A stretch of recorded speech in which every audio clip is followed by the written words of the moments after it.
And we're live. Well, welcome back, everybody. I know it's been a while, but we felt like we really had to talk to you guys. Not only did we need an episode, but what we just witnessed today. It is October 11th, 2020, 7:25 p.m. Central Time, 8:25 Eastern, 5:25 Pacific. We just witnessed the Cowboys game.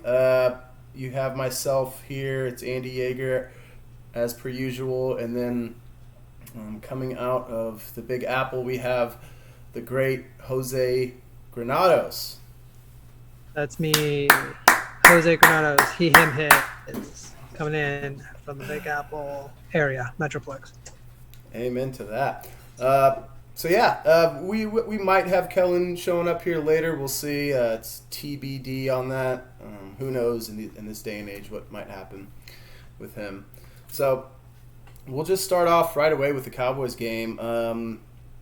I'm sure if anyone was watching, it was a typical Cowboys game where they came back and they won the game in dramatic fashion. But I think the big story is, of course, Dak going down with a very bad ankle injury. He's actually getting surgery right now as we speak, apparently. Good Lord. Honestly, I just got to say, I couldn't believe it. I feel like the Cowboys they're designed to be entertaining more than they are to be successful. And somehow or another, this happened to Dak, and I'll be honest, I feel horrible for him. I'm not even really concerned about the season at this point because it doesn't seem like it's going to be what everybody expected, which is the normal thing with every Cowboys season. It's Super Bowl expectations, and then they get kind of brought down to reality. But Dak's never missed a game, and that was really, it'd be one thing if he went down with a regular injury, but this looked awful. Did you see it? Were you watching that, Jose? I'll be completely transparent. I was in and out, so I wasn't watching the whole game. I was catching bits and pieces.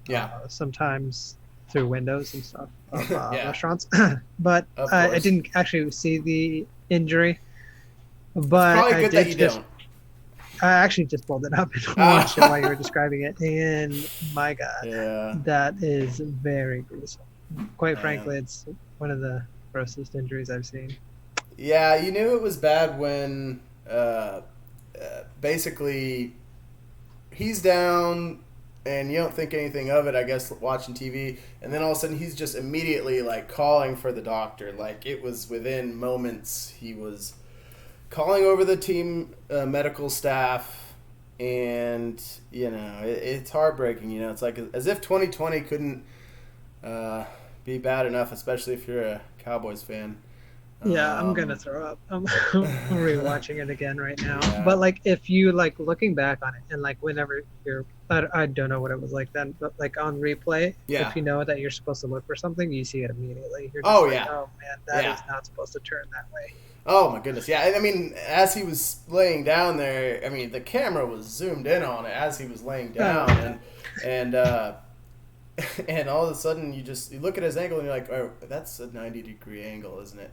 That cart was out there just immediately. They're like, okay, he's not going to be limping to the sidelines. It's just like we're a month into the season, and the Cowboys have already provided a season's worth of storylines. I mean, maybe just not. A lot of unusual business. Like, you remember the end of that Falcons game? Like, what? Oh yeah. I mean, we had the Falcons game, and then getting just boat raced by the Browns, and then coming back and then losing in just spectacular fashion with Odell Beckham Jr. going all the way. Like I said, the Cowboys keep it interesting and they do keep it entertaining. But today was a really big wave of emotions.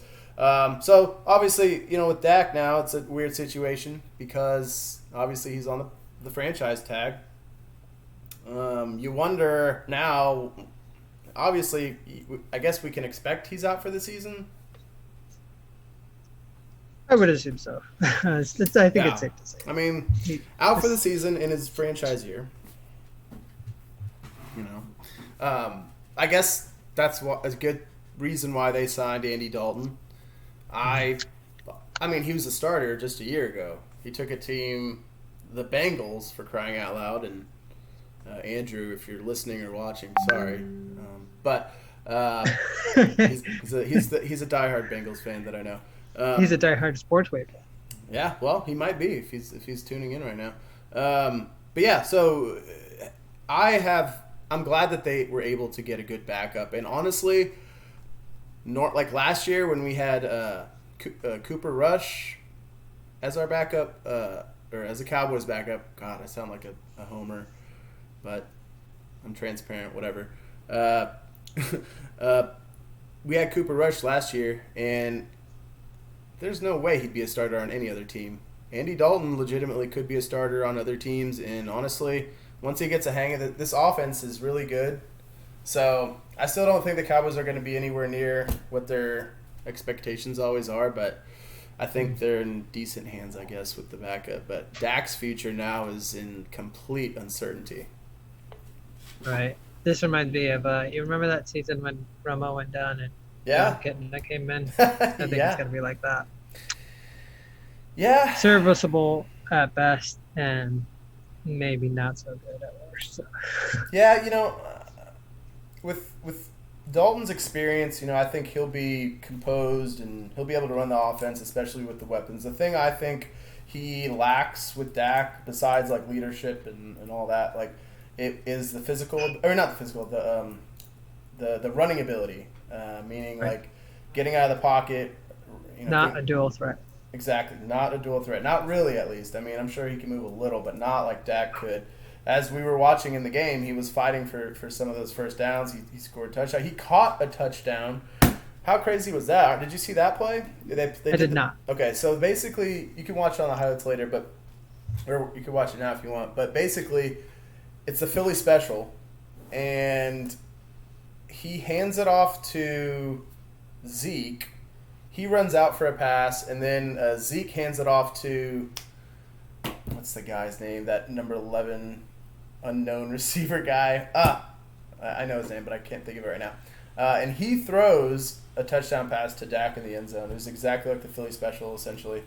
So what an insane game. And, the whole Twitter world exploded after that happened, especially with the Cowboys being like the most kind of watched franchise. What a crazy day this will be if, in fact, the Lakers win their championship, which they're winning right now 44 to 30. They're probably going to win. And then 46 to 30. Yeah. Yeah, I think my stream's a little behind. Oh, there it is. And then the Cowboys have an insane injury, and their season might be toast now. What a weird day.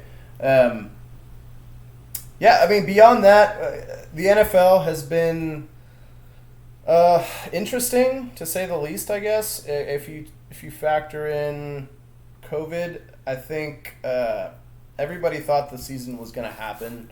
I don't think there was much doubt, as opposed to college football, where I think we were thinking college football is not going to happen. So it's like we figured, a few months ago or a couple months ago, we were thinking, well, what's going to happen? What's more likely to happen? I think everyone thought the NFL would be more likely than college football. Well, as it turns out, both of them are happening, in some cases with fans. And then the other thing that's happening in the NFL, not so much college football yet, is we have Kellen. All right, cool. Oh, real quick while Kellen is logging in, the name that you were thinking of was Cedric Wilson. Cedric wide Wilson, receiver, the most forgettable name ever. No, yeah, that was exactly him, and he's actually had a fantastic. Kellen, do you read us? Shade to Cedric Wilson. Dude, I have y'all. Sorry for coming in late, y'all. Taking a shower. Cue the round of applause drop. We need that. I just derailed everything. Dude, nice microphone setup, Jose. Thank you. Let's get you on vid. I want to see you. Oh, sorry. Yeah, see the hairy chest. You don't want to see that right now. I literally jumped all. out, and I'm like, yeah. So you get this weird emoticon that I've got, or picture of my face. So there you go. Looks fine. Yeah. Anyways, continue, y'all. Continue, please. Yeah. So Yeah, you're saying outside of the Cowboys, the general NFL. Yeah. So yeah. I was going to mention we've seen a lot less games canceled than like other sports, particularly college football. I think the first game that was canceled was the Bears game. Right. Yeah. Yeah. But it's been a lot worse in the college football front. Just a lot of COVID cancellations from the Baylor games, the Houston games. Right. Just all around. Yeah, it's which is weird. You wouldn't expect that, but I guess the NFL, they have all these schedule intricacies, and today the NFL released a statement rescheduling like 8 games over the next, the remainder of the season. So it's like, how many times can they do this balancing act, I guess is the question. Right. And, there's a lot of criticism from everybody, I guess, who knows about the NFLs in terms of like saying delaying the season or pausing the season to get everybody back on track, maybe. That has been a discussion point, but I mean, I guess overall it hasn't been, I guess, doom and gloom for the NFL, but it looks like it's headed in that direction, maybe. We'll see. Yeah, we'll see. Time will tell. Yeah, kind of hard to do the bubble system like the NHL did there. Listen, guys, we just gotta wait until after the election. That'll tell. Yeah. Then this is all going away. I mean, if that's wow, if that's what happens, then wow. Yeah, I mean, beyond that, the other thing, as it pertains, just wrapping up the NFL, I think the injuries have been a storyline. Basically, having, no training camp, limited training camp at that, and things is really shown that, and I guess you could say in the college ranks too, is that there's been a lot of especially the college ranks. I was gonna say that till later, but yeah, you've definitely seen that. Also with like the contact tracing that's happened, it's like, just affected whole position groups as we see in like, Oklahoma and stuff. Yeah. Wow. Is that a good transition, or did we want to touch more on the NFL? No, that was good. I mean, like, we kind of talked, basically the big story of the day, and that'll be the big story of the week, is the Dak injury. And I just heard about that, man. That's crazy. Yeah, if you watch the video, it's like really gruesome. Like you'll puke in your shoes. I mean, I'm semi-kidding. It was like, oh. Oh, yeah. geez. No, so that'll be kind of the story of the week, and maybe the rest of the year for that matter, especially as he heads into another contract year. Cool. Wow. So NFL still going on, delaying games. We're going to move on to another sport, which is college football. We were all very, I guess, maybe pleasantly surprised that they resumed the season. As when we last spoke, a lot of different conferences were either opting in or opting out or not doing anything at all.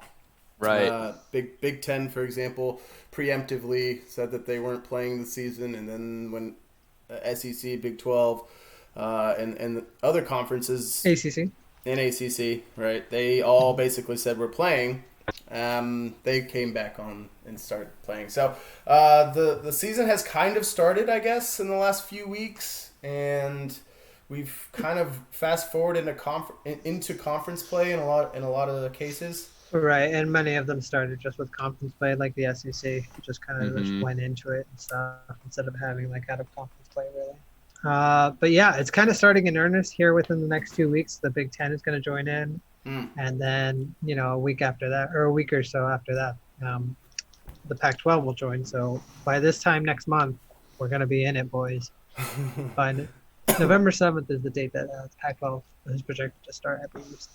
Yeah, that's when it'll really feel like fall and, the college football season going on. Yeah, and, if we're just talking about COVID implications as well, there's been a lot of fans in certain stadiums. Like, I don't know if we saw, obviously, the A&M game. Obviously, not nearly as much as they could hold. That place holds over 100,000 people, but there was still quite a bit of people there. The Florida coach, man.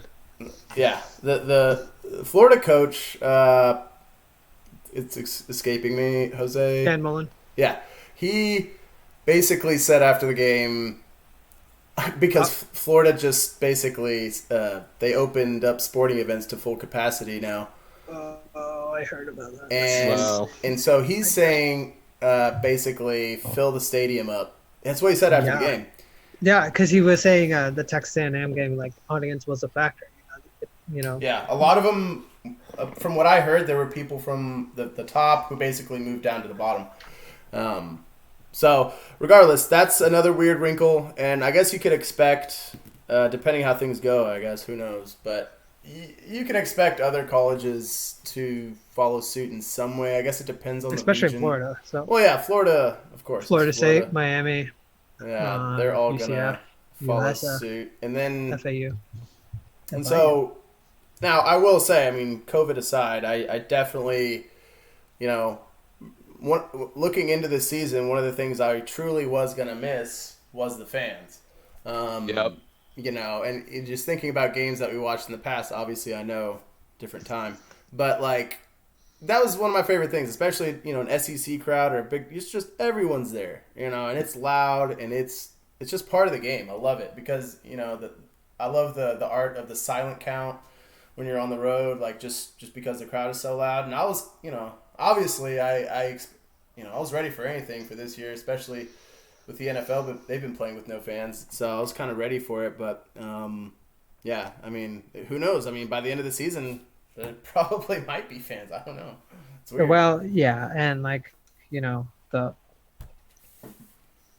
guess the words escape me. The ethical nature of that kind of decision. Yeah, for sure. It still could definitely be debated. I say maybe it's not the best thing to have full capacity when full capacity when COVID's seems still a out. little strong. Yeah, I mean, 50% is already pushing it, I think. But I mean, if you've seen like a couple of these games, particularly the one that comes to mind is like a Florida State game a few weeks ago. Really? Things that came out of it is like viral pictures of people in the stands just not wearing masks at all. Yeah. Or just like not really observing and proper social distance, which is really disconcerting. And that's the odd thing for if any big sporting event is gonna try to experiment with opening it up and things like that. I felt like college football would have been the last one on the list to try first. Yeah. With the NFL, it's like for the most part, it's adults who are out of college and things like that. And if they want to go to the game, they go to the game. I would imagine they would probably adhere at least a little bit better to some of the policies than college students. So, I mean, not surprised at all, obviously, to hear that. And I've definitely noticed that as well. I mean, it's really unfortunate. It is. In some of those stadiums, like even if they're not really packed, they look not like packed, but it kind of looks like the way that they're spread out. Like there's a lot of people in the stadium, because when I was watching that Texas A&M game, like, of course it's definitely not packed to capacity, but it looked like there was a healthy amount of, well, maybe healthy being the operative word, but there was a lot of, and they were still doing the, name of the tradition eludes me, but the sawing motion, where they put hands on each other's shoulders and then yeah. So they were doing that? Oh yeah, they were doing that. Wow. They were doing that. Shouldn't be surprised. But it's very interesting. But I guess if it helps them squeak out a win, that's it. Yeah, I mean, that's definitely going to be a factor, and it really just adds to the dynamic nature of this college football season. It's like we have conferences playing different numbers of games, like different teams not having all the players that they were expecting to have. There's so many different factors, but at the end of the day, we are still seeing some good games. Like the one we saw over the weekend, there was a few good ones. One of them being, of course, the Red River, I call it shootout. Some of the old heads in the room. We can't say that anymore. Oh no. It's Red River Shoot. It was Red River Shootout. Then I went to Red River Showdown, which I was okay Red River with. Rivalry, which is good for alliteration, but the shootout nature was the apropos term this time around, considering how this game went down. Truly wild. Yeah, right. I mean, defense option. As the Big 12 goes, of course, defense optional. But for both of these programs, it's Texas. Obviously, I think had a little bit higher expectations, or they may have had level expectations with Oklahoma at the beginning of the season. But now we're kind of seeing both teams are kind of in the same spot. Yep. Not very good. Well, maybe not the best, but they're definitely like probably closer to the top of the Big 12 than like the bottom or anything. But it's definitely like parity has kind of taken hold in the conference with this COVID situation. For sure. It reminds me of a quote from Lincoln Riley in the offseason that like one of his like units was just completely wiped out due to COVID and contact tracing. I think we can kind of guess which unit that was. The offensive or the defensive line, considering how they've been playing. Oh, wow. That was a good one, man. It had to be the defense. Yeah. Kellen, what were your thoughts on the game? Did you Honestly, watch it all? man, I only watched like 5 minutes of it. So blasphemy. I know. I'm very ill-prepared. No, that's okay. The game was really... It kind of highlighted what I'm noticing about football this year, and it's really about... I've honestly noticed something about it where it's like, okay, number one, the games are just too long, okay? And yes. The clock rule is, if anyone doesn't know the difference between the clock rule in college football and the clock rule in the NFL, it's basically the clock stops after... every first down until the ball is lined up again at the line of scrimmage. So that adds an additional, 20, 30 snaps. There's a number out there somewhere, but it adds more snaps than there would be if it was a running clock, which obviously means more time. The other thing that's bothering me, and I don't know if anyone else has noticed this, targeting has gotten out of control. And I mean that in the sense of how we're officiating it. And I just feel like they're way too quick on the trigger for targeting, and it always stops down the game. You always have to go to the booth, review, commercial break, come back. So many reviews, man. Come back. And it's like, they're just... Don't get me wrong. Targeting needs to be a rule. And I've heard many people, not only commentators, like Joel Klatt. Joel Klatt. And everybody has been criticizing the targeting rule because it's just, I feel like they're being a little too sensitive, and then they throw the player out of the game immediately, and it's like, they review it and then they're like, "Yep, you're out." So long story short, and you get the suspension, right? Yeah, I guess so. Or you get kicked out of the game, or you get kicked out of the next game. Yeah. I don't agree with it. So anyway, you'd think after so many calls that it'd be easier for the referees to spot and to be able to determine whether it's targeting or not. Yeah. It shouldn't take as long as it's being taken in the review. It's just ground in the head, boom, done. Yeah. So that's been one thing that's been kind of bothering me. Just it's even in the Red River rivalry showdown, I slept in because I usually do that on Saturdays, but and I woke up, roughly around 11:30, and I saw the game had started, and then I was able to sleep in a little bit longer, and it's I woke up before halftime. I'm like, great. It was 2 hours. The game with the overtimes, and it went 5 overtimes in college football overtime. It was wild because so the way I schedule out my Saturdays, because I really do like college football. Oh, yeah. So at noon is when a big noon Saturday and all the noon games come. Yep. And that's when, OU and UT were scheduled to play at noon here at Eastern Time. And so I started watching it, and then I give myself little breaks throughout the day just so that I'm not sitting in front of the TV the whole time. And I knew that at 3:30 was, the CBS game for the SEC. Yep. And that's generally around the time when, the noon games end. So once 3:30 hit, at that point, I believe UT was down 10 or 14 points. Uh-huh. They were down an amount that I thought was insurmountable because there's only 3 minutes left in the game. And so it was okay, I can switch the channel. Don't have to worry about it. And then, I started watching the SEC game, and then an hour later, I was like, you know what? I think there was another Big 12 game that was supposed to be on Fox, so I think I'll switch back. And then I switched back, and boom, the OU UT game was still going on. That's when I found out that it was like in its second overtime. And I was like, what? What? And that's like a testament to what you said, that like how the clock is managed in college football. Like Right. an hour later, and it's just the second overtime, and they had like a minute left in like the fourth quarter. That's insane. Yeah, and I got this point from Joel Klatt. That's why I mentioned it, because he does a weekly show on the ticket locally. But he basically said, like, besides the fact of us just like, or the game just lasting longer, and that being a downside to the clock rule, is the additional snaps. We're talking about more snaps than you would normally get, and more opportunities for injury, etc. So there's a legit health aspect to it as well. And I think it's a win-win. I think eventually they'll come to their senses and change it, because I think it's an archaic rule. But I was just going to say, I'm a little less gung-ho. Like, I can definitely understand, injury concerns, and if that's why they change it, that's fine. But, like, I just really like college football. So no, me too.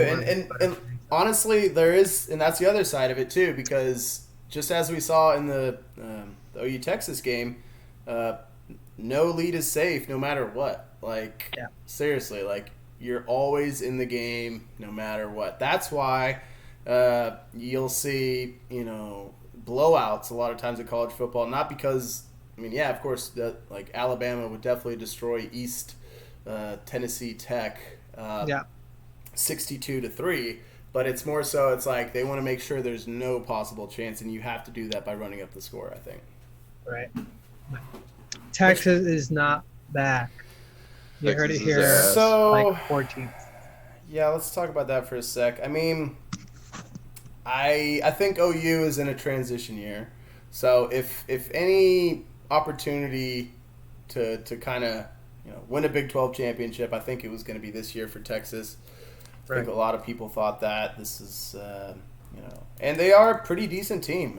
They're okay, I guess, but Sam Ellinger's in his fourth year. Tom Herman fired like coordinators left and right. He's got Chris Hatch in there, and they're supposed to be changing around this season because these are his players. His fourth year there, he can't like blame it on like Charlie Strong or anything like that. Previous administration, his stuff is support staff. But I don't know. I think like this year is ultimately going to be a wash for them. I don't know if Sam Ellinger's going to come back next year. I'm not sure if there's like much point for him too. So it's really quite an inflection period for the program. Yeah, again, another one. And you talk about Ellinger coming back. Are you referencing the new rule that are they implementing a rule where if you're a senior you can still come back for another year? Well, because of COVID, everybody has eligibility for the next year, but at the same time, it's just like, what else can Sam Ellinger do? Well, yeah, because like he has, to his credit, he's been playing very well. Yeah, oh my God, yeah, he has like so many touchdowns and so many yards. But like, if you had the opportunity to like come back another year, it would be for like a championship or something, but it wouldn't be just like for draft stock, because I think he's shown like most of what he can so far. Yeah, he's got some Tim Tebow in him. In terms of his playing style, he was the reason Texas was in the game yesterday. And and each and every time, like this game or Texas Tech, it's because he's been like, willing them, and that's a credit to what like a good quarterback can do. But that's not to say he's a great quarterback. I think he's like definitely an A, but I'm not sure about any plus. Kind of like Colt McCoy. Colt McCoy had a pretty decent arm, though. I'll give him that for college quarterback. It didn't really translate to the NFL, but I thought Colt was good. Oh, he's still in the NFL, so credit. Yeah, I know. I forgot, which is crazy. He'll make it, Maybe the Cowboys will sign him. Yeah. So, just as a thing with college football, I think we're seeing the usual suspects, I guess. We got to mention at least A&M finally getting a big win. This is probably their biggest win since they beat Alabama back in 2012. Or was it 2013? One of those years with Manziel. So Aggie Nation, I guess, is pretty fired up, I would imagine, even though they got spanked by Alabama. But good win for them. And I don't know, was Florida ranked too high? I don't know. Yeah. So, Jimbo Fisher, another guy, kind of like Tom Herman in that he's been there a while, but Yeah. Not 4 years, but he's been there 3 years. And like this is kind of a prove-it year for them because they've had Kellen Mond for a couple of years, and it's Jimbo Fisher's guys mostly there. It's not like they're all Kevin Sumlin's guys or anything like that. And like this was kind of the year that they kind of thought like, hey, if this is the year that if they're going to do it or prove it, this is kind of the year. And of course, COVID threw that all out of whack too, but. People were really high on Texas A&M, like maybe having the potential to do something. And, it's pretty strange how college football works, considering they got, like you said, blown out by Alabama. But, then they turn around and they beat the number 4 team in the nation in Florida. And very good Florida, with that. They're not like – this isn't like a scrub team or like a fake team that has a high ranking. It's, Florida's pretty legit. But somehow they pulled it off. That was exciting. Yeah, I agree. I mean, they were a good football team and definitely a favorite. A lot of people were picking them to just absolutely destroy the Aggies. So, I guess good for them. I didn't think A&M was going to pull it off. Like I knew they had the potential just because they have the talent. And like 4 stars, a pretty good coach. So beyond that, Bama is still Bama.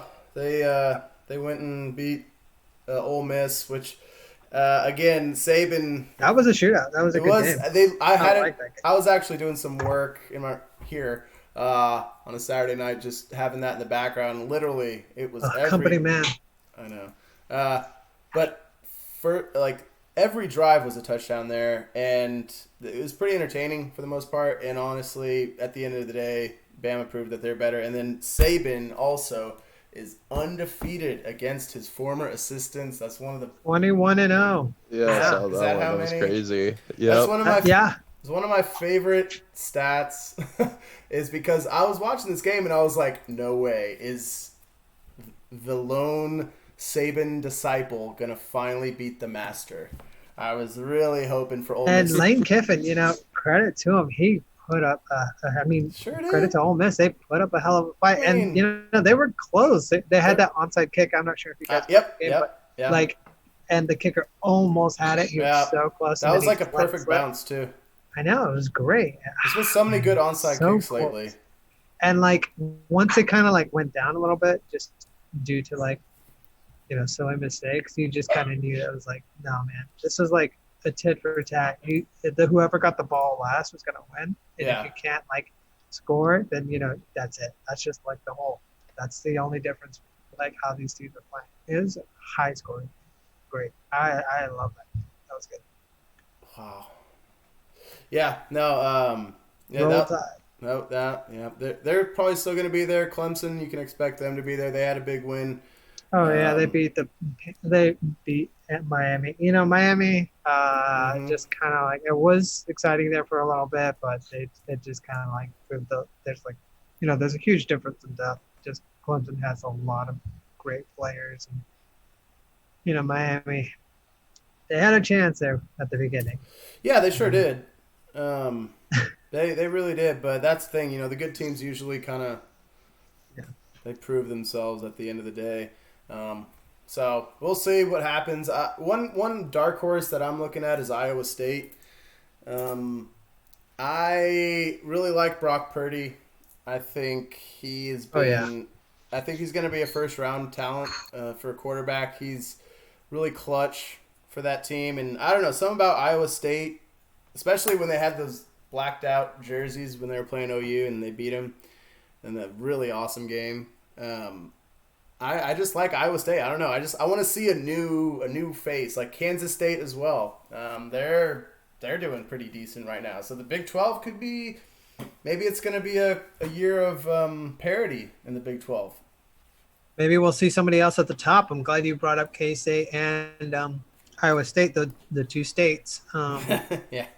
They and the third state with Oklahoma State. Those guys are, clearly very, very good teams. Out of those three, it's it could be any one of them that actually maybe finally takes it away from OU this year. I think that I don't think people are sleeping on them, but I think Kansas State, Yeah. I think that team has a real shot to just kind of like make it to the top. Yeah. They're my dark horse. And you know what? I don't know if anyone knew this. Jose, you may know this, but I didn't. Basically, their head coach was the North Dakota State head coach who won all those Division II championships for years and years.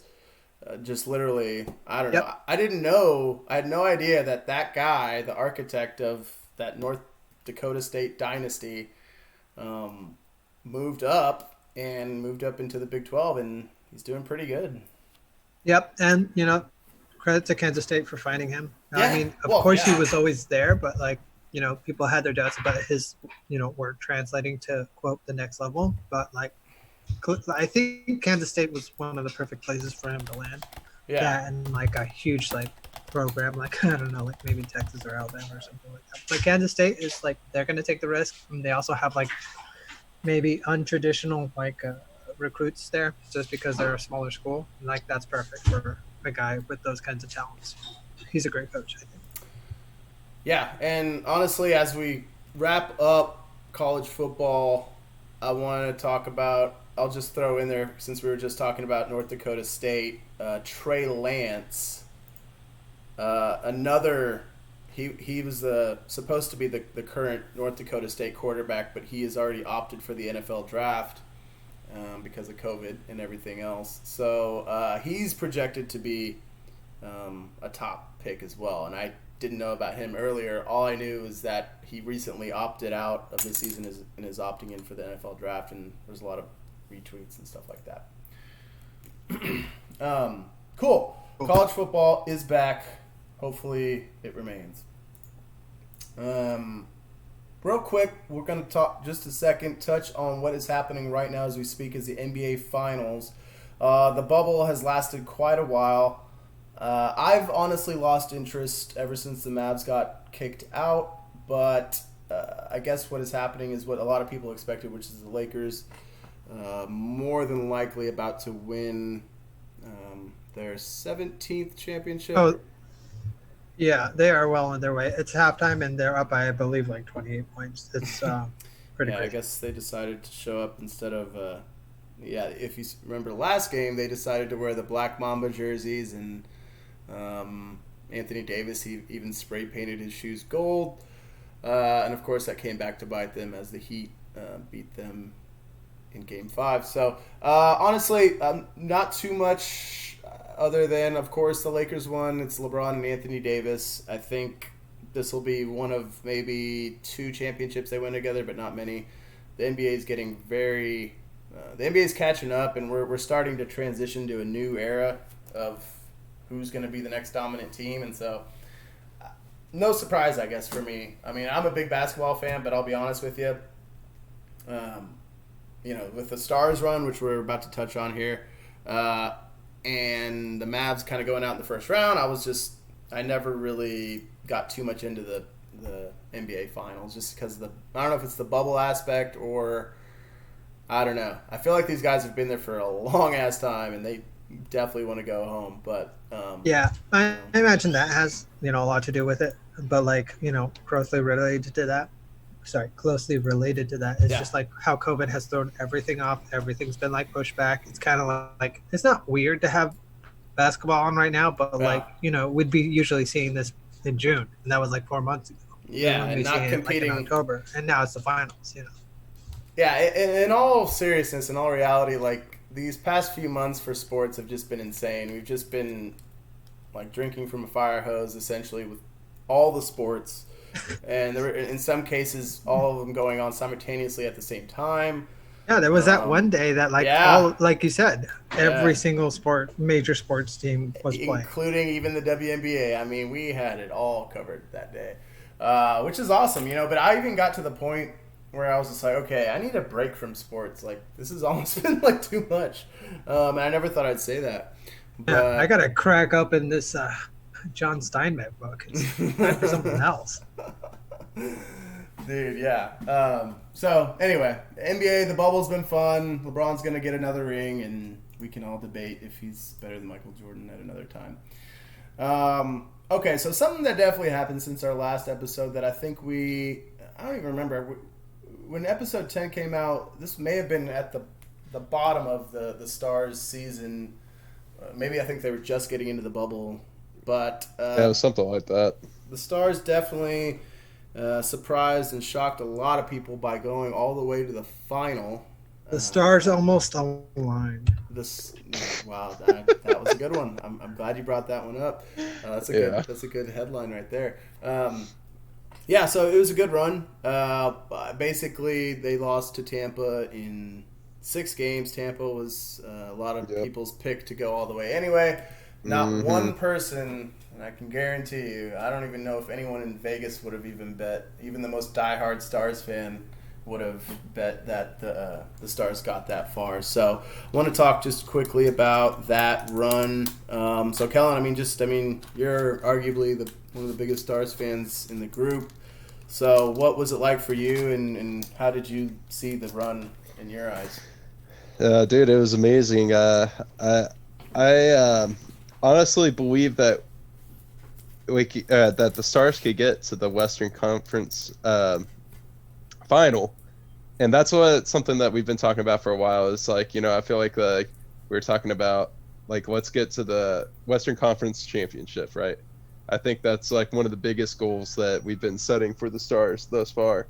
Yeah. But dude, I honestly I was really thinking that we were gonna get beat down by Vegas, to be completely honest. I was very surprised we won that series, and it ended up, well, apparently now there's a lot of factors that go into it, but apparently it didn't even seem that tough to beat Vegas. Oh yeah. I mean, obviously and not nearly as tough as I thought it was going to be. Yeah. But to be honest, I was shocked though that we got to the final. Man, I was like ecstatic.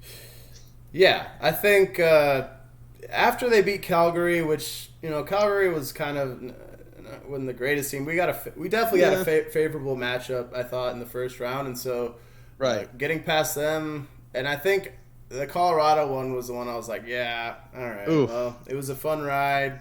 This is probably it.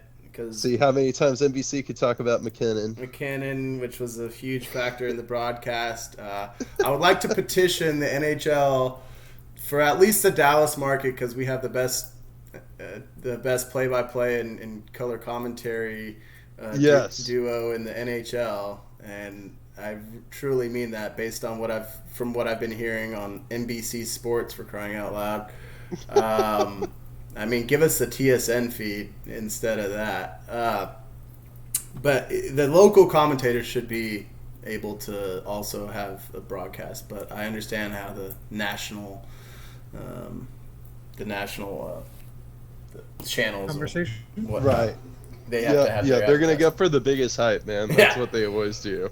But yeah, it was a fantastic run. Also highlighted by Anton Hudobin, who was just like a spirit animal, hero. A spirit animal for all Stars fans, and he always was. And with the injury to Bishop, and which was the number one goalie in a lot of people's eyes. Obviously, he was the starter, and he is, and he definitely was. But Hudobin put on a run that I feel like he just caught momentum and got on a roll. Like he knew what was at stake, and this was his first real opportunity to be a consistent starter in the playoffs after not really having that opportunity. So I thought he was the MVP of the playoffs, no doubt. And the defenseman, obviously we saw Kiviranta emerge from out of nowhere, and now he's going to be. Oh man, dude, that guy is awesome, and I hope he gets paid well here in a few years. Well, granted that he keeps on, progressing. Well, that's the thing. I think, who was the guy that was out that they basically, he was scratched at the last second. I forgot his name. It's escaping me, but that's Kiviranta replaced that guy and was in the lineup, and then he scored the game winner in overtime. Oh yeah, against Cogliano, Colorado. I think it was Yeah, Cogliano. Cogliano. Yeah. He was out, and yeah, it was the overtime winner against Colorado. And I think if we're just talking about our favorite moments in the Stanley Cup or for this run, I think that was probably it when they advanced. Yes. To be, I don't know if it was the Vegas one or I don't know. The Colorado one was when I really started to believe. Yeah, yeah, same here. That's I think that was like that was the turning point right there. Yeah, because that was a furious series, man. Like that was insane. I loved it. Yeah, and just and whenever they got to the finals, I thought I was like, all right, well, this is it. We might as well try and go win it. And I thought it was a tough matchup with the Lightning. I mean, at that point, I wouldn't say I was satisfied with how far they got, but I was like, if they don't take it all, then. And also, the Stars were riddled with injuries too. Oh goodness, yeah.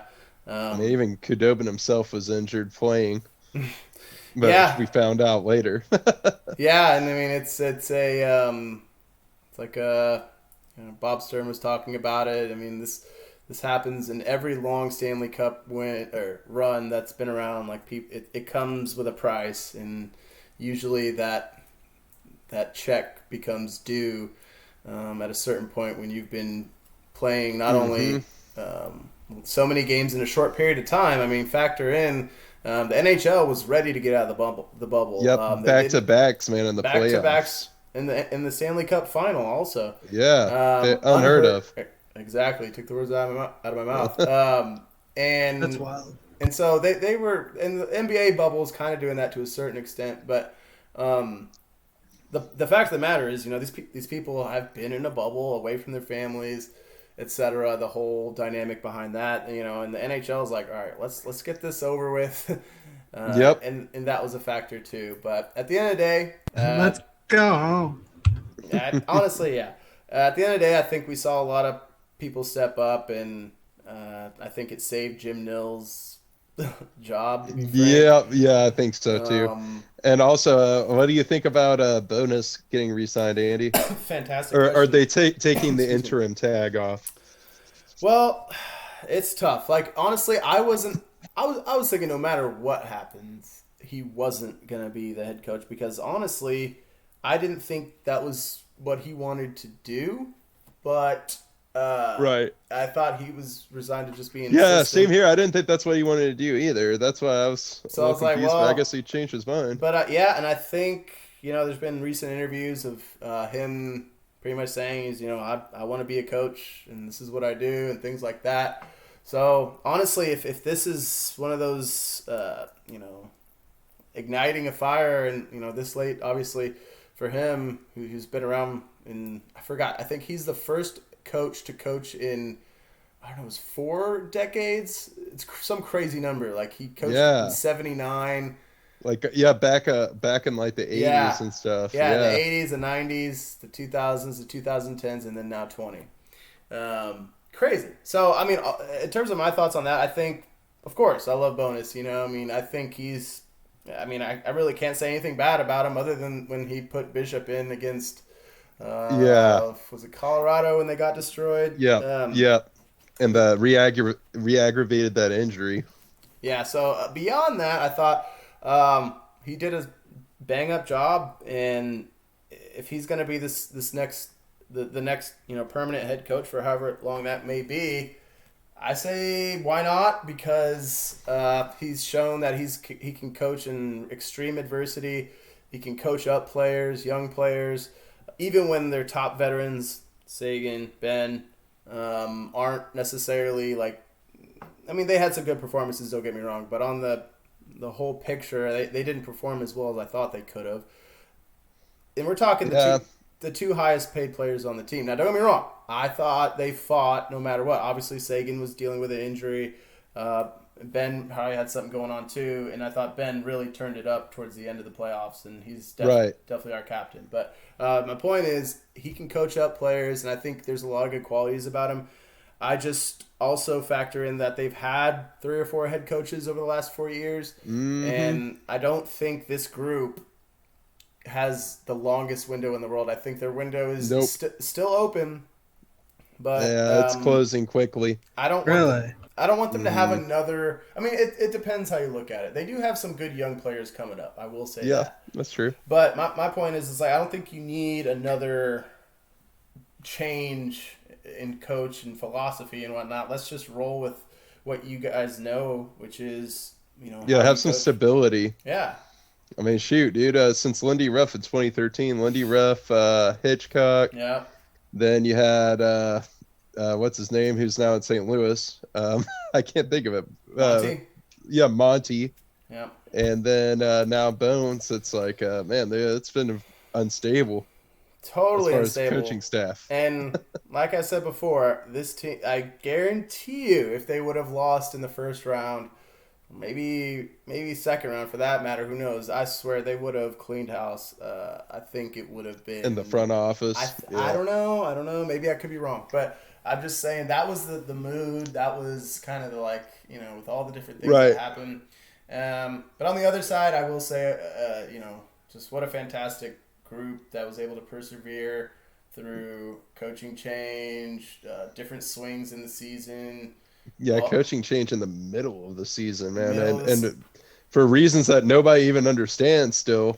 Yeah, but yeah. So anyway, looking forward, obviously Hudobin is going to be a unrestricted free agent, but he is coming back home, and I think that's good. And I think when they had their press conference or whatever about Hudobin, they basically said we have 2 number 1 goalies now, and I agree.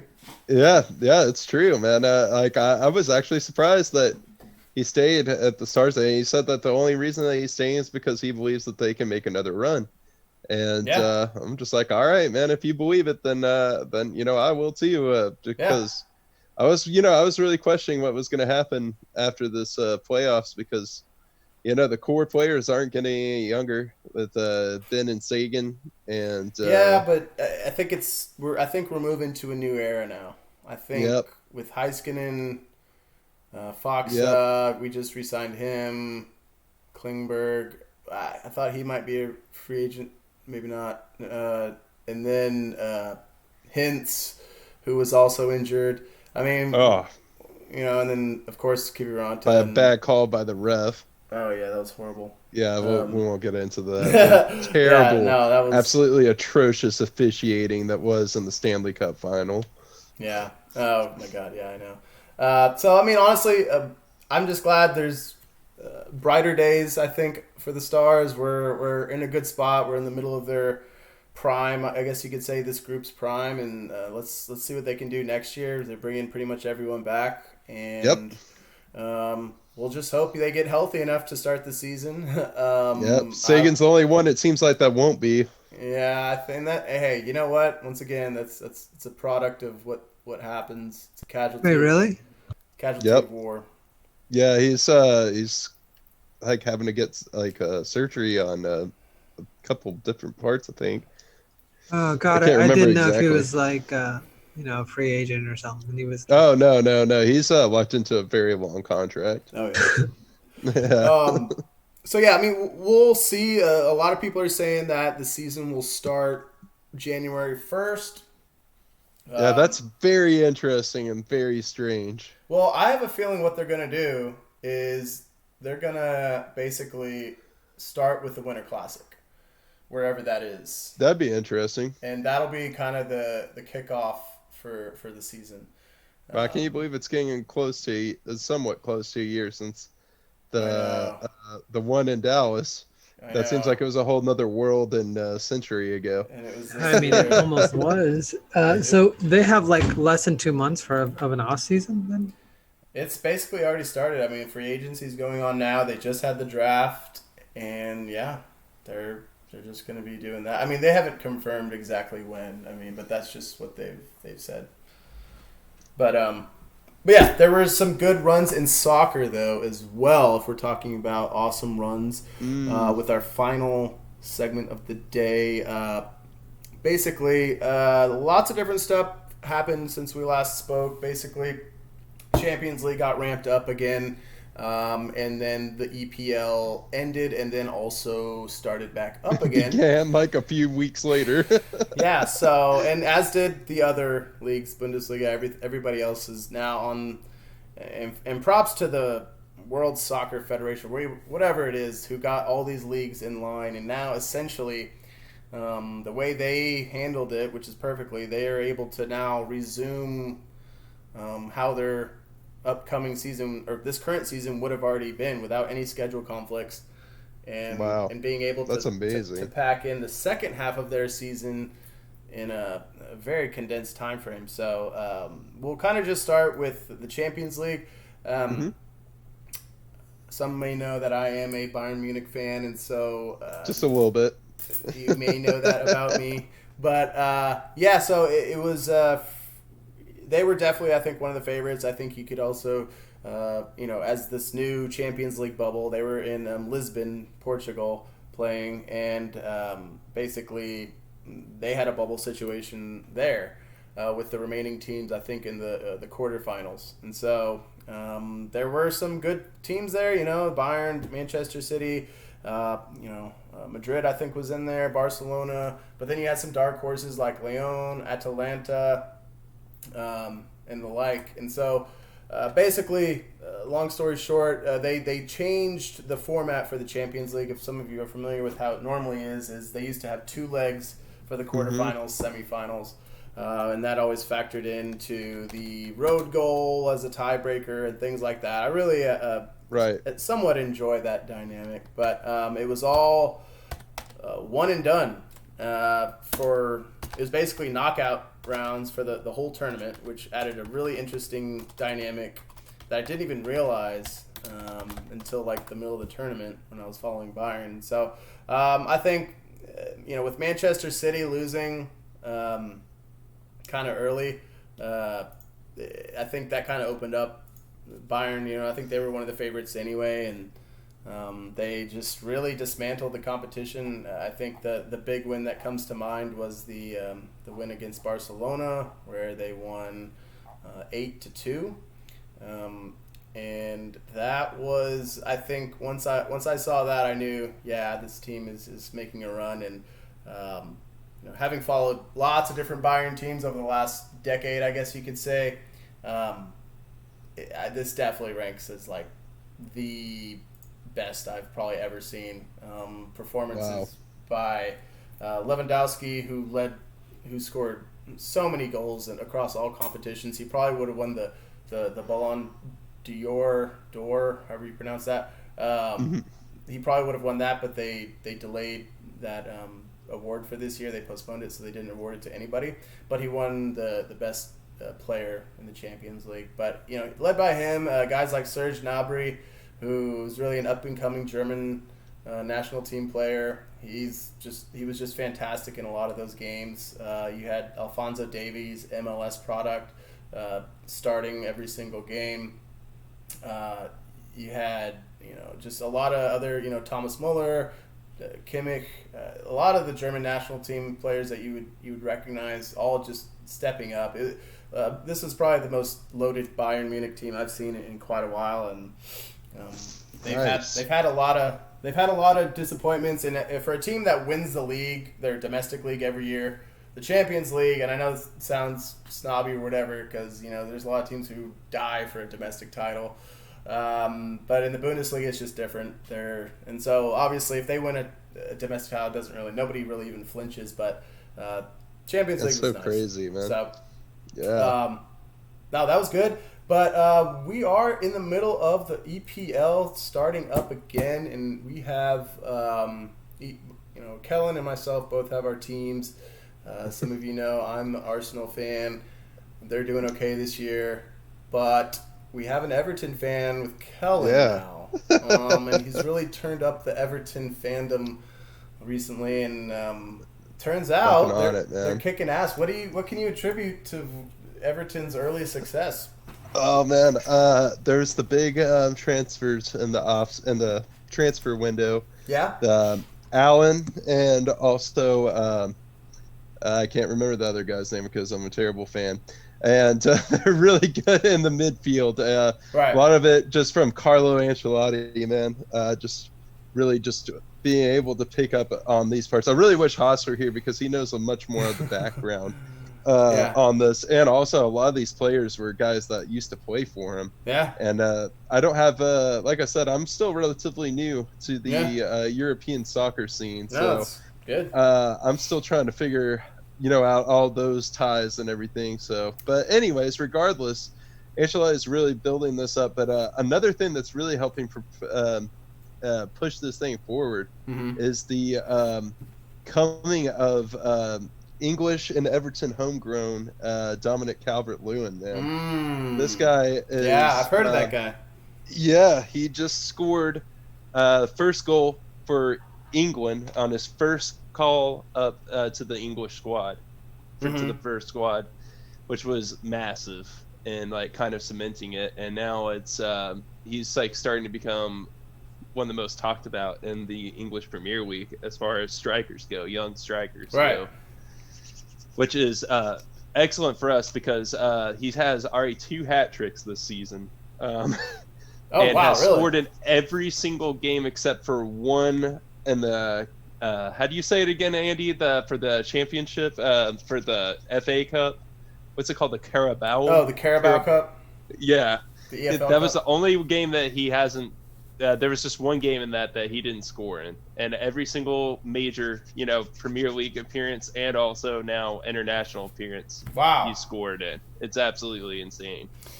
Yeah, I mean, absolutely. I mean, that guy is definitely up and coming for the national team, and obviously there's some rumors of them potentially selling him, but I think that's... Oh man, but I hope not. But to be honest, and this is something you'll learn, Kellen, in terms of European football, if you're a team that's not, one of the big ones, I guess you could say, if you ever foster young talent, there's always going to be rumors of bigger clubs trying to get them on both sides, whether that be the player wanting to...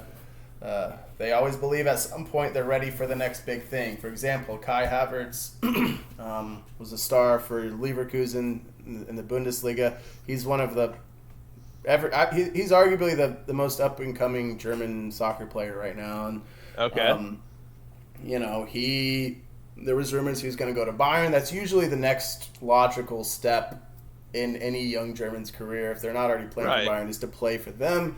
But then even above that is to play in the Premier League. And so that's why he made the jump to Chelsea right away. And with Calvert-Lewin, it's like, I think it's just always going to be, there's always going to be speculation out there no matter what. But if he keeps playing good, man, I mean, I don't know. It'd be cool if he'd be one of those guys who stays with the club. Right. But I understand these things don't always happen. No. See, Rooney back in the day from Everton was a homegrown Evertonian. Then all of a sudden gets transferred. He transfers out to Man U and then becomes part of the legacy that made Man U. Exactly. Yeah. And and that's the other cool thing. It's like even Arsenal, for that matter, even though they're a little bit bigger club, but they're in a transition period right now. And the fun thing about being a soccer fan is that you have different expectations for different teams. And for you, for example, I would say a quote unquote championship for you would be like, that would be crazy. But like a quote unquote championship. Obviously, who knows? Leicester's won it before, but let's just assume that doesn't happen. Still, a successful season, I guess, is a better term. Is let's say you guys finish 4th. What if you guys get into Europe? There are different things. What if you do well in the FA Cup like Arsenal did this past year? They finished like 7th or 8th, but yet they finished and won the FA Cup, which is a trophy. And at the end of the day, if you look back at the season, it's like, well, we didn't win it all. Still have hardware, right? 100%. And so some teams can't say that. Hello, Tottenham. But, throwing shade. Yeah. Hey, speaking of all of that, Andy, can you give us a report on how Arsenal's doing thus far? Yeah, so it's early, but they've definitely started off, I would say, pretty strong. They beat who they were supposed to beat, I think, so far this season. They have a really tough test coming up. And, like, for example, their first test of this year was Liverpool, and they did not fare well in that one. They lost 3-1. They subsequently beat them 3 days later in the Carabao Cup in penalties with literally all the kids playing. But Liverpool doesn't care about that. They were able to beat West Ham, Fulham, things like that. But that's really it so far. So it's been early. I think there's still high hopes. I think Arteta is really a good coach, and they've kind of finally found a good successor to Arsene Wenger. So I think they're definitely on the right track. Aubameyang, of course, re-signed, which I think a lot of people expected, and he's obviously a goal-scoring machine. So yeah, man, this next week is going to be interesting for both of our teams. If we just quickly look to, because we're in the international break right now. Right. We have 2 amazing games, and I hope you're an early riser because Everton is playing. Yeah, it's the Derby, man. And what's the Derby called again? It's the Merseyside Derby. Merseyside Derby. That is scheduled to kick off at, 6 a.m.? Oh, man, Hold the on. earliest game. No. Let's see. I'll have to get up early. Oh, Well, 6 Andy's looking that up. I have a quick question for both of you. So, as my silence proves, I'm not exactly very well versed in the English Premier League or European soccer, but I did have a question. I noticed when I was looking up Everton that you guys have James Rodriguez, and I haven't heard about that guy since the World Cups, and the last I remember was he was a very good player. That's the other guy I was trying to think of. Thank you for saying that. We didn't mention him. Well, I guess my first question would be, I see he was in Bayern Munich. Andy, do you have any recollections from him when he was there? And then my second question would be Kellen, what's he like now? Yeah, so obviously he got immediate fame in the 2014 World Cup as any young player that emerges in the World Cup. It's like the biggest windfall for that player. I can remember Thomas Muller in the 2010 World Cup when he won the Golden Boot, or he tied it with Diego Forlan. Both those players immediately got big contracts from either their current team or a bigger team. Did Mario Götze get one? Götze, he basically signed with Bayern either that subsequent summer, or he was already rumored to sign with Bayern, but he was at Dortmund before. Essentially when he got that, he got another contract as well, but he kind of fell off. But But anyway, if we're just talking about James, I think obviously he was one of the big stars in 2014, and he immediately signed with Real Madrid, which was a big step up for him. I thought he played all right there. I can't remember too much when he played for Madrid. I think he did decent. I think he had some injuries. When he played for Bayern, it was like I was saying with the injuries. He had some injuries, but he was also playing in a really stacked club. He didn't get as much playing time. I mean, he certainly did when Ancelotti was coaching there as well. But then he got axed, and then the whole regime changed, and different leadership, different coaches. He honestly found it tough to play, and I don't know if he was fully fit. He had some good moments for Bayern, but I really don't think we saw the full James Rodriguez for Bayern. For Everton, it looks like he's regaining that form, wouldn't you say, Colin? Yeah, absolutely. Had 2 goals, actually, against what I'm telling you, man, I'm bad at being on the spot like this. No, you're good. Was it against... I'm trying to remember who it was. It was Brighton. Come on. Brighton. That's who Brighton, it was. Yep, Brighton. Yep. So, in the pouring rain. But I mean, excellent, man. He's just excellent at moving the ball up, showing the control and just amazing passing form. That is the greatness there, but also just the deadly, snipe, long strike. The guy's been an absolute boon to the midfield. It's exactly what Everton has needed, actually, just to get this going. It's making the team much more confident in pressing because they, you can just tell that they've got much more control in the midfield than they did the season prior. Yeah, 100%, man. I mean, James is an interesting player. He's like, I mean, what position does he officially play? I guess he's a attacking. Yeah, I think he's attacking midfielder or wing. Yeah, he's a cam. Yeah, and he's only. Well, he's 29, so I mean, he's right in the middle of his prime, and he's already scored 3 goals for Everton in 4 games, 4 appearances. So that's I'd say that's a good turnaround right there.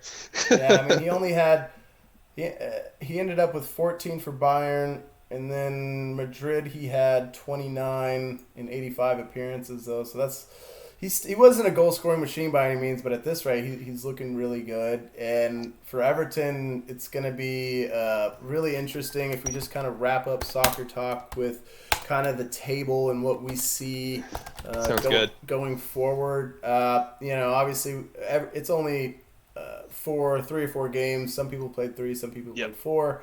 It's early. Everton's at the top. They've won all their games. They've their goal differential is pretty fantastic. Aston Villa is right behind them. I don't know if anyone would have thought that. They're good, man. Yeah, they actually have they're looking great. They actually have a higher goal differential than Everton does in one less game. You have Leicester and then Arsenal and then of course Liverpool, Tottenham, Chelsea, as we go down the list. The one team that is not doing so well is the lovely team of Manchester United. Oh, man. They got spanked last weekend. Menu. 1-0-2 with a -6 goal differential. Jeez. That's not good. No, that's not good at all. So I think, if anything, this crazy COVID sports season has shown that sometimes teams can surprise people, especially if you factor in Europe. In England, I don't think they're opening it up to fans. I know in Germany they're opening up to some fans, but either way, it's not full capacity. So you're not dealing with that element, and I'm really excited to see the EPL this year, more so for the fact that it looks like it's going to be complete chaos with the top 5 or 6 teams. It looks interesting. Like, it's not just the usual suspects every single time. Yeah, I think you can expect Liverpool to be up there. They'll bounce back eventually. Chelsea probably. Maybe. But maybe they've gotten fat and complacent with their recent success. I mean, even City has kind of struggled out of the gate, but you can imagine they'll eventually turn around. But now we have new players, Aston Villa, Everton. I guess Arsenal's starting to turn it around. Maybe we'll see. I'm not going to get my hopes up.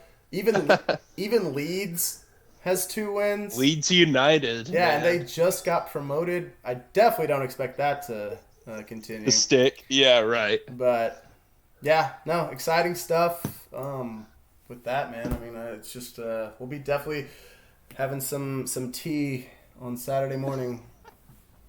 Yeah, Andy, man, some point, man, when everything's clear up, we still got to go to Bavarian Grill, dude. Yeah, no, of course, we definitely will. I miss legit German beer, man. Yeah, dude. No, I mean that theirs is pretty good. It's about the best you can get around here, honestly. So good, man. To the listener at home, you did not mishear. No invitation was extended my way, so that dude was very real. Wow. Oh, Andy. Man. Yeah. I did have a question. Speaking of players that I heard of during the World Cup, but then never followed up on. Looks like Arsenal has Mesut Özil. Is that correct? Well, yes and no. Or he's about to be dealt.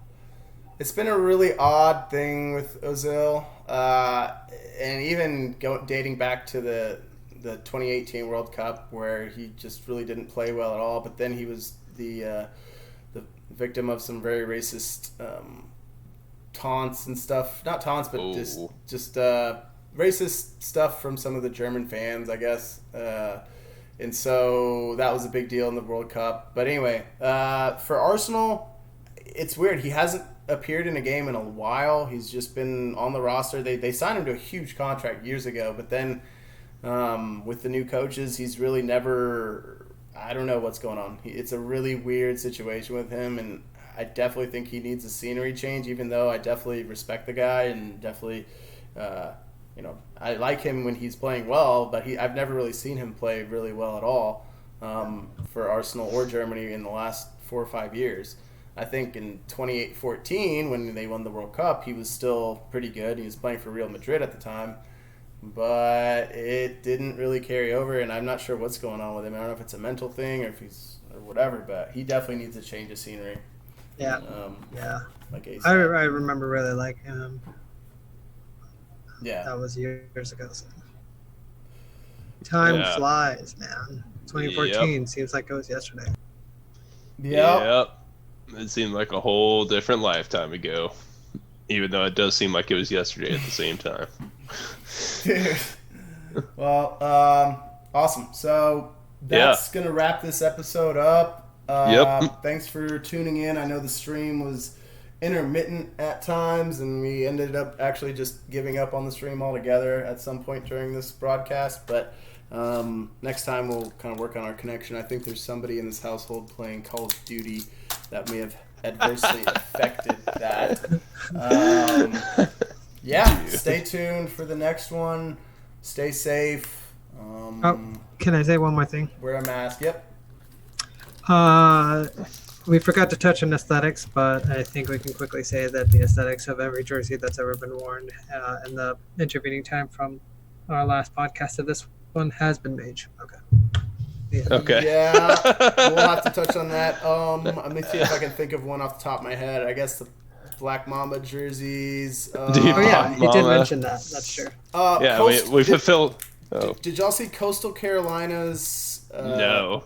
Coastal Carolina, y'all can Google it later. Basically, their field was like aqua. Oh, jeez. Is it one of those like Boise State? Yeah, but it was aqua, not blue. Oh, jeez. So that's probably my Dude, that's like the worst color for your Mavs are wearing throwbacks next year. And, nice. The one with the M with the hat? Yes. Yes, I love that logo.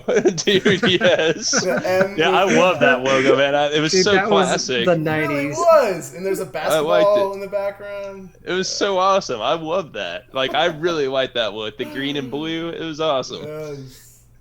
All right. Anyways. Well, hey, good stuff. Keep on rocking in the free world.